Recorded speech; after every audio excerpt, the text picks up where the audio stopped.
let me show what you need to do to pressure test your lower unit and ensure that it is all good, not leaking, and all your oil stays where it belongs.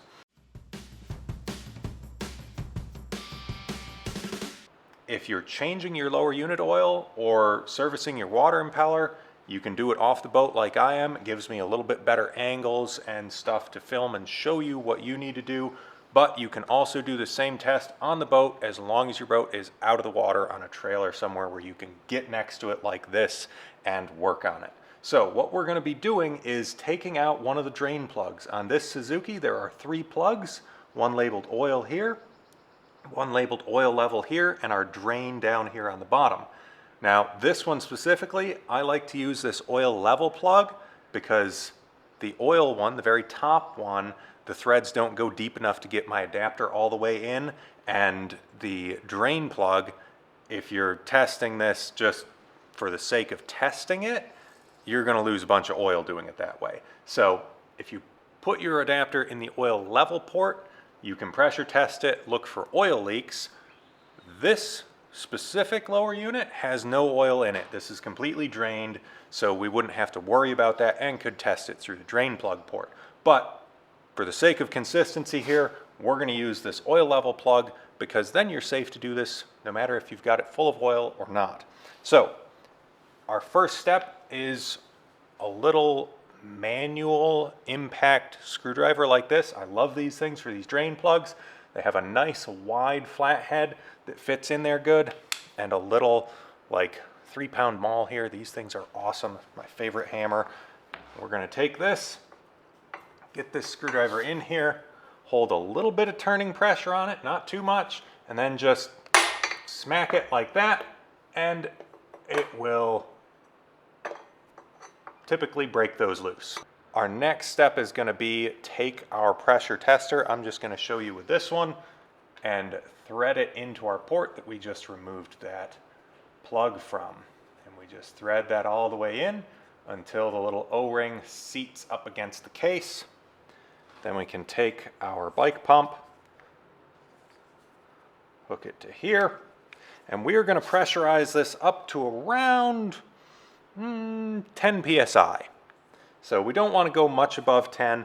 Typically you're going to see around 8 or so, but I like to go to a number that is easy for me to see, remember, and make sure that we are on the same pressure when we come back to this later. There we go, and we're just going to pump this thing up. You see where it about 6 there. We're just going to keep on going till we get up to right on 10. All right, there's 10. Now we can just let that sit there for a minute, grab a little bit of soapy water, and we'll spritz around our seals. So there's a seal here at the drive shaft. We've got seals up here around the shift shaft. And I'm specifically going a little bit overboard with checking this with the soapy water. The main thing we want to watch for is, does the pressure drop over time? Because we could have very small leaks. I'm just verifying this before we go and say this unit is all good.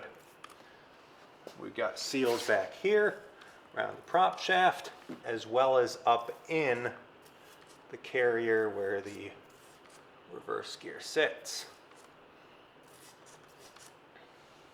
Spritz everything around a little bit, and now we're going to wait a while and see if our pressure drops off that 10. So we'll come back in maybe half an hour or so and check how that is doing, and if we're still right on 10 psi, then we have no leaks and this thing's ready to get filled with oil and put back into service. Maybe we'll clean it up a little bit too. I'll see you in half an hour. All right, let's have a look at this thing. We're right on 10. So that tells us that all of our seals are good in here. We don't have any leaks. The oil is all going to stay in. The water is going to stay out. We're in good shape. So we can bleed off the pressure off this thing and get it ready to go back on the boat pretty much. So let's pop this out.